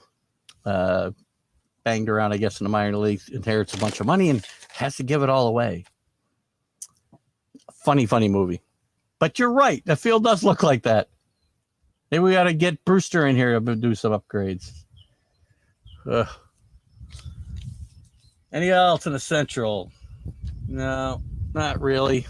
The Royals are starting to normalize. The Tigers are surprising me. They're only 11 games under 500. I thought they'd be much, much worse, but still not very good. And the Twins, most disappointing team in baseball right now, it's got to be the Minnesota Twins. 12 games out of first, still, 11 games under 500. 6-4 in their last 10. They've started to play a little better, but good grief, bad. The Astros, everybody loves to hate the Astros. 9-1 now the last 10 games. They've opened up a 3-game lead over the Athletics, and they're playing great baseball. They've got pitching, they've got hitting. And by the way, as bad as the hitting's been this year, the Astros' batting average is like 1 point higher or lower, I don't remember which, it really doesn't matter, than it was in 2017 or whatever the year is that they were cheating so badly. So I don't know what to make of that. I don't know whether it didn't matter as much as people seem to think. But there you have it. It's a good team. It's a talented offensive team. They play smart offensive baseball. That's one of the things I liked about the Astros before the whole cheating thing came out, right? They play smart baseball. They don't continue to hit the shifts all day and try to hit everything out of the ballpark. Sorry, every time a gust of wind comes up now, I freak out a little bit. I got an umbrella stand to fix here. Oh. So we had a new comment. So anyway, the Astros are playing some great baseball right now, and do not sleep on the Astros. Dusty Baker gets a lot of grief. That team's in first place now, 3 games up. Division's not that good, guys. Division's just not that good. Oakland always continues to surprise us year after year, kind of like the Rays. But I don't know if they got the firepower. The Mariners have continued to surprise a bit, but they're only a few games over 500. That's really good. They're a year away from contending. They got some really good kids. So anyway, good stuff there. One thing I do want to touch on too, before I get away from these standings, the Diamondbacks last night beat the Padres 10-1, breaking a 24-game losing streak on the road.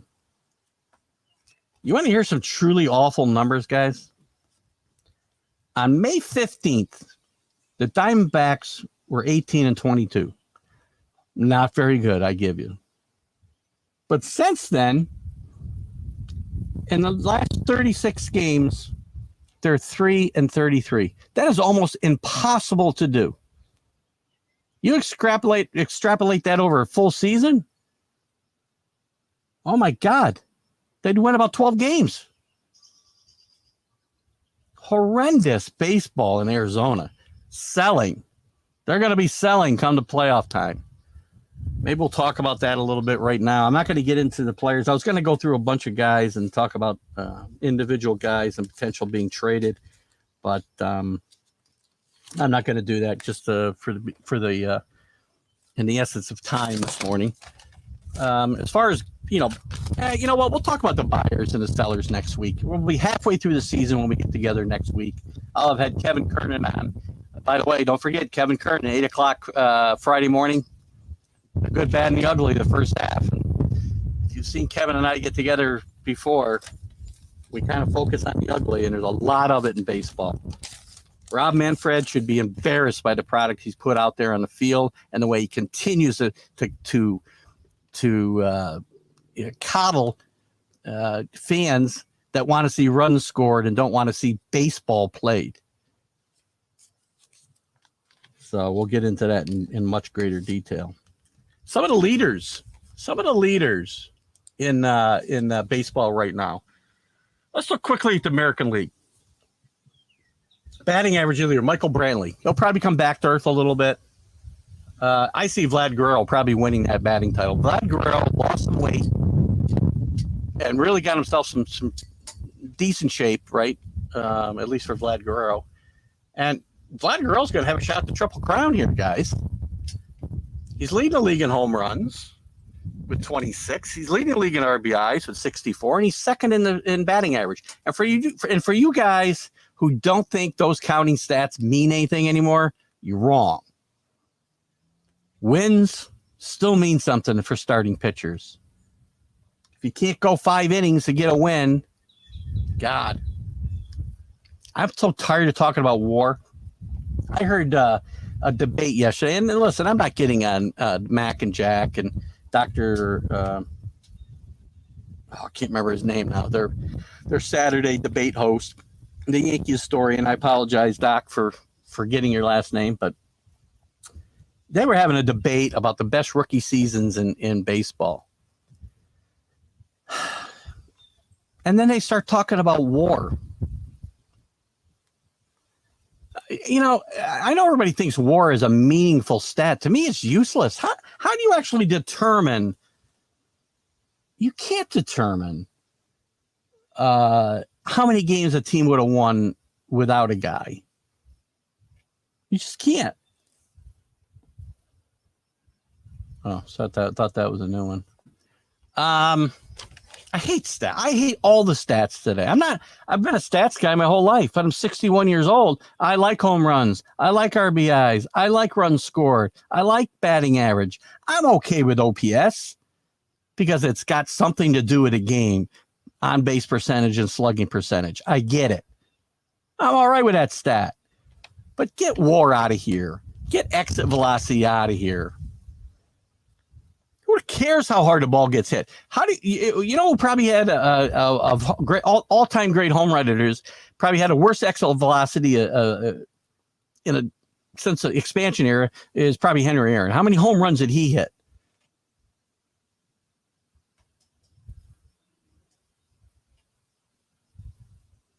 It's possible Oshani catches. You bring up another good point here, Pegs. Oshani. Your spelling's as good as mine, by the way. There's an O to start that name at least.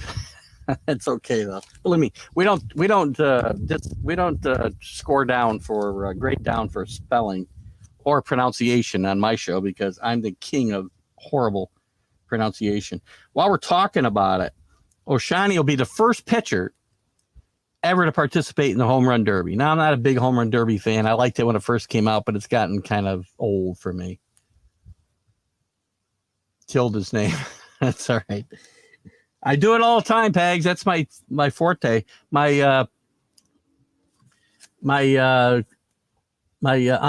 buds on what do you call that? My ombudsman is not here today. My brother-in-law Drew, who will usually correct me on my mispronunciations or misspellings. Well, you can't see my misspellings because I'm not really typing. Ohtani will be the first pitcher ever to take place in the or participate in the home run derby, which is, I don't know if it's a big story. It's kind of a cool story. Right now, also another feel good story. Mancini from Baltimore, the first baseman, will compete in that contest as well. Great story. Cancer survivor. Really the only good story in Baltimore. Well, maybe he means the pitcher too. Pete Alonso is the only other contestant that's been named so far. Now, look I got to tell you something about the home run derby. I was never a fan when guys would get in it because, some of these guys who get in that have a history of having really bad second halves. I don't know if it's tied together, but it happened to Bobby Abreu when he was with the Yankees. It happened to Josh Hamilton. It happened, I think, to Bryce Harper one year. Happened to David Wright. So there's something tied there, whether they screw up their swings, although the way they play the game now, it's a home run derby every game. So maybe it doesn't affect them the way that it did maybe, 10 years ago. But whatever. What else were we going to talk about here? Pitching wise, we do have a 10-game winner, believe it or not, in the American League. That's Aaron Savali from Cleveland. Impressive in this day and age. Got a couple 8-game winners in Greinke. Greinke just keeps doing it year after year. Chris Bassett from Oakland. Garrett Cole with 8 wins. Nathan Eovaldi with 8 wins. Guys, who knows? Maybe we'll get a 20-game winner this year. Wouldn't that be shocking? They should do a bunt contest, too. Bet nobody would win that one. It's a lost start. Yeah, but I thought Bobby was with the Yankees when that happened. But you're probably right, Pegs. You probably got me there. I knew it was him, and I knew he had a really horrendous second half after winning the home run hitting contest. Bunting contest, nobody would win. How about we should have a contest? Pegs has got me going off topic again. That's okay. Here's a contest we should have. Bunting, sure. Maybe base running. How about we put all the guys on one side of the field in a shift and then challenge guys to hit the ball the other way and score them on that? That'd be an epic fail, too. Because nobody can do it. Game's ridiculous today. Ridiculous. It's funny. One stat you don't get in baseball anymore is complete games. Quality starts, which isn't, setting the bar terribly high. I think you got to pitch 6 innings and give up 4 or less runs. That's not terribly quality in my mind. Stolen bases in the American League. Whit Merrifield. Another lost start. We don't run the way we used to, but 21 stolen bases at this point in the season, pretty good. Vlad Guerrero leading in hits. I think Vlad might, again, Ohtani may catch him for the home runs, catch all of them for the home runs, but I think Vlad's going to go most of the year with a shot at the Triple Crown. Great player. Saves, Hendricks for the White Sox with 19, Chapman with 16. Amazing. We got guys with 10 wins. Let's shift over to the National League real quick and look at some of these same numbers. National League batting average leader, Nick Castellana. I don't think he's going to stay up there at 348. I see him coming back to the pack. Adam Frazier, probably a prime trade subject prospect. And I'd love to see the Yankees pick this guy up. I love his game. He can play 100 positions, but I don't see him staying at 325. Jesse Winkler, another surprise for the A's at 325. Brian Reynolds for Pittsburgh. How's Pittsburgh so bad? They got 2 guys in the top 5 of batting average. And Trey Turner, I'm sure he'll stay up there. Home runs in the National League. Tatis with 25. Listen, guys, Fernando Tatis is a tremendous talent. Great player. Shortstop may not be his position because he's not that good defensively, but he might get better. But, God, the histrionics with the home runs have got to stop. You're a great player. You don't have to ESPN's going to show you with the home runs. It doesn't matter whether you do all those histrionics or not. Kyle Schwarber, home run or nothing, 22. Acuna Matata, 20. Great player. He'll be challenging for a Triple Crown one day, probably in the National League. I wouldn't doubt as well. Where's he in RBIs? No, he doesn't even come up in the top 5 in RBIs. Adam Duvall for Miami with 53, just one behind Tatis. Great player. Stop with the nonsense, right? Gosh. Stolen bases, Trey Turner with 16. Acuna with 16. 5-tool player, Acuna. Great player. Love to watch him play. Stolen bases is another lost start. You're right. I remember 60, more than 60. Ricky Sanderson would steal 180 plus every year. And you'd have several guys 60 and above. But now they don't do that, Jamie. And, and again, it's partly because that's the way we play the game. Station to station. We don't want to give up outs on the bases when we can strike out or walk or hit a home run. Why move guys? Why move guys around the diamond and try to manufacture runs? Why would we do that? My umbrella's here, Billy. I had to put it straight up. The wind was raising havoc with me. In fact, the umbrella went flying at one point, and I had to make a quick adjustment. So welcome. I'm glad you're here, Bill. Rick Sherlock was worried about you earlier, so welcome aboard. How about some of the pitching categories in the National League? What's going on there? 10 wins for Kyle Hendricks. Kyle Hendricks has been a good story. I said early in the year that Cubs could not win with Kyle Hendricks as their ace. Well, Cubs are winning, and Kyle Hendricks, who's a good major league pitcher, but not a great pitcher, 10 wins. I'm glad to see there's some guys with some wins.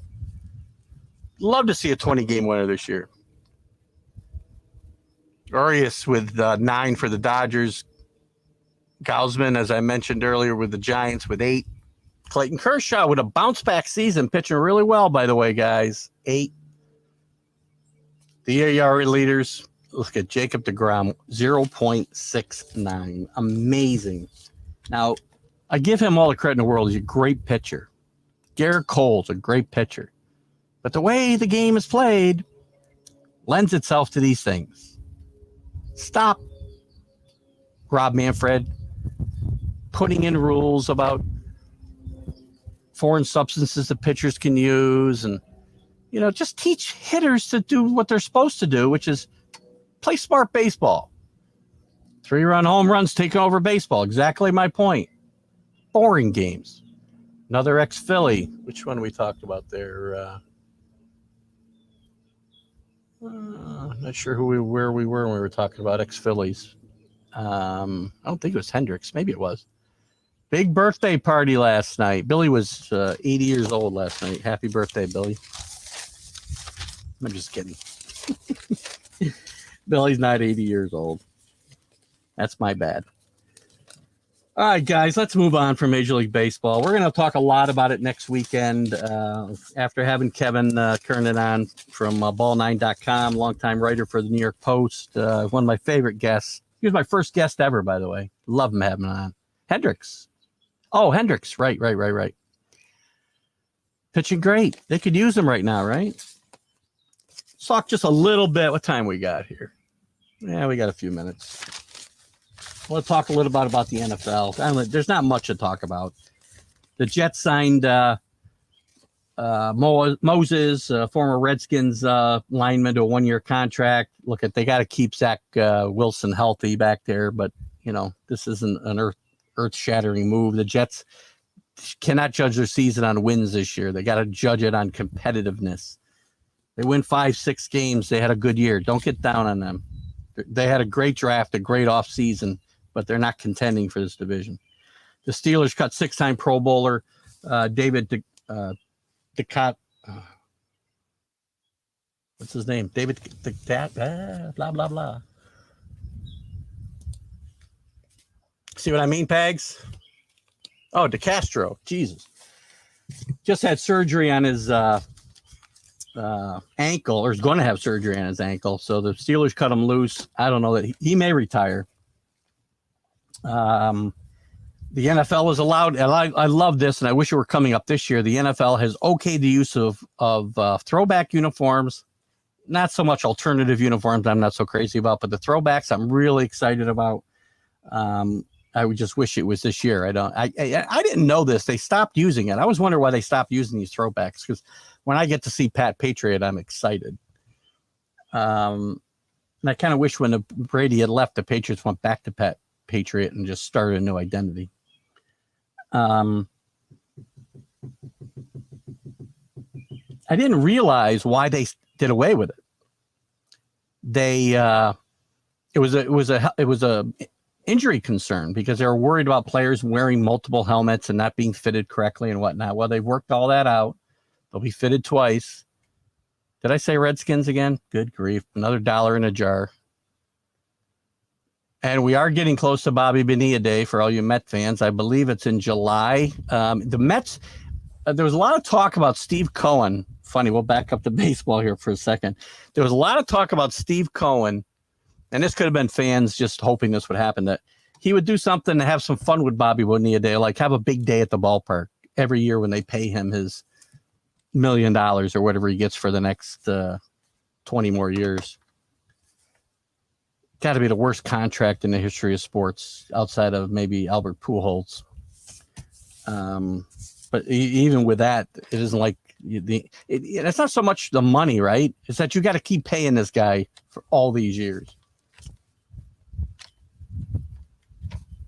Yes, they'll be allowed. I think we were talking the other night about, Jamie, we might have been talking about this on your NFC East show.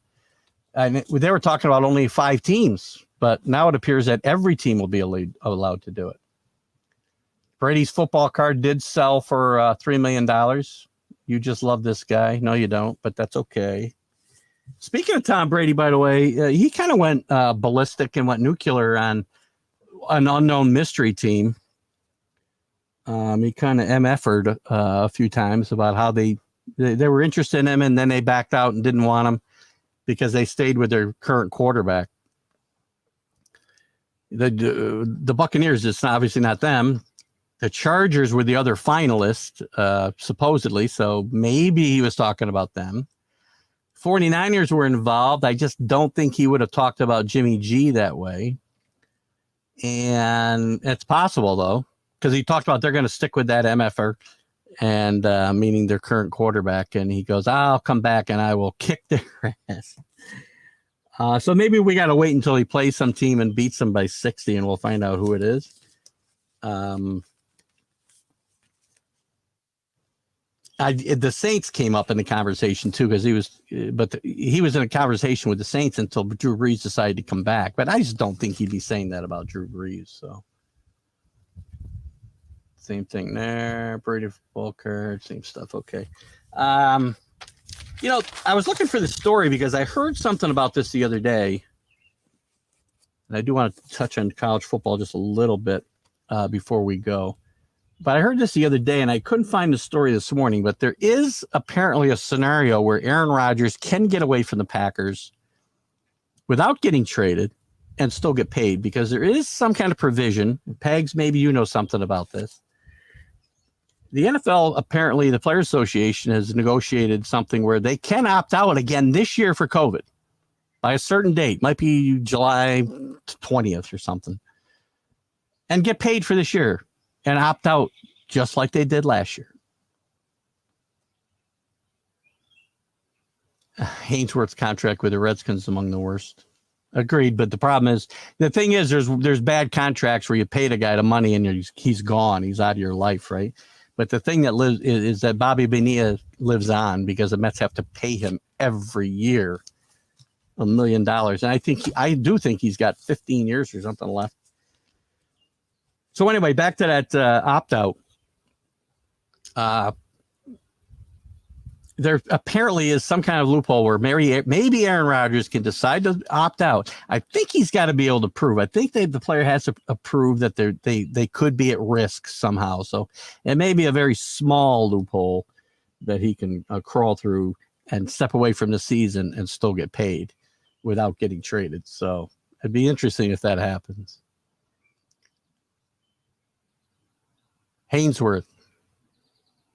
You already said that. Watson used the wrong name too. Don't know that one. So anyway, we'll see.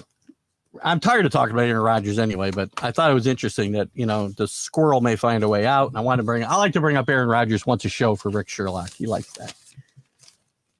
Guys, don't forget, Pegs, you want to drive up from Philly, we're going to have our TGI Sports Talk football pool happy hour finally with COVID out of the way at BJ's Brew Pub in Albany. So if you want to drive up from Philly, you can feel free. I'll invite you, as well as I invite Carlos. John Gonzalez, if you're around today or you see this, feel free to drive up. We'll have a couple beers. Finishing up today, guys, real quick. College football. I don't have a lot of time to spend on this. More developments, not many more developments on the expansion. I think the expansion is going to be a great tool. Still some things to be worked out. There's bowl contracts that have to be worked out. There's TV contracts that have to be worked out, but I think this is a step in the right direction for the NCAA. Still like to see them go to 16 teams, give all 12 leagues a bye, and then have 4 at-large teams, but not a bye, but automatic berth. Probably not going to happen, but this 12-team solution that they're talking about, I think, is workable. I just don't like all the buys that are in there. Opt out so Anthony Barr doesn't break his other shoulder. So not much more news on that, but we'll have more news as we go through the summer. I do hope it happens before 2025. I think you can work out these TV contracts and make them go away. Just cost money. The NIL has been worked out with a lot of states. I wanted to get into them. There's a bunch of states now that have approved players being able to make money from their image, being able to sell autographs. They can have camps, teaching camps, coaching camps, and get paid money. This is just a first step. Probably these guys getting paid a salary, which I'm not necessarily crazy about, but I don't think I really have a problem until I dive into this deeper, them being able to make money off of their persona, their image. If it's in a video game, they can get paid. Now, I feel like there's 12 states or so that right now have okayed this. The Supreme Court has also signed off on a lot of this, and some other states are ready to pass a bill in this regard. Now, the problem is when you don't have it in every state, kids are going to go places where they can make money.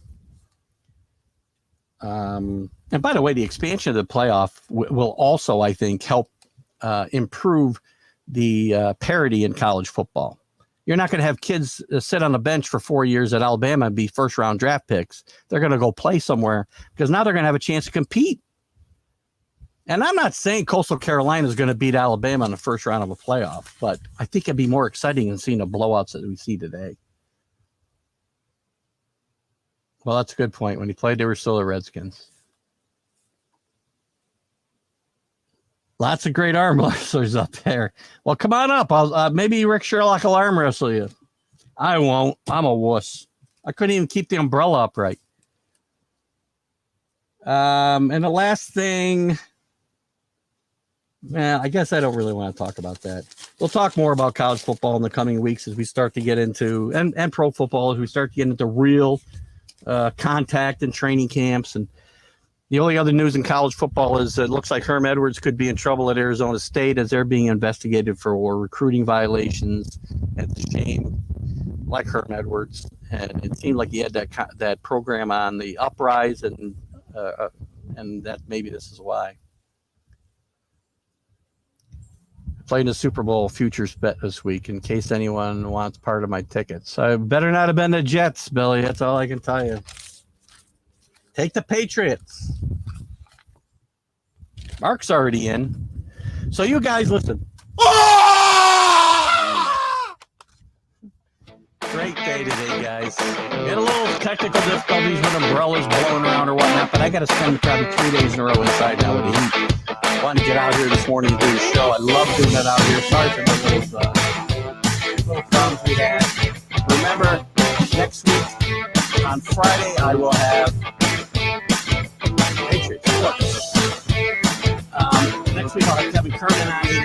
Saturday morning live. We're going to talk about the good, the bad, and the ugly in the first half of Major League Baseball season, and it's going to be probably a lovely conversation. We're on the same page with this. Very unhappy with the Predators. Of course, Sunday we'll have our Shady Consciousness show at 6 o'clock. I may have a switch, because I may have an alternate. No,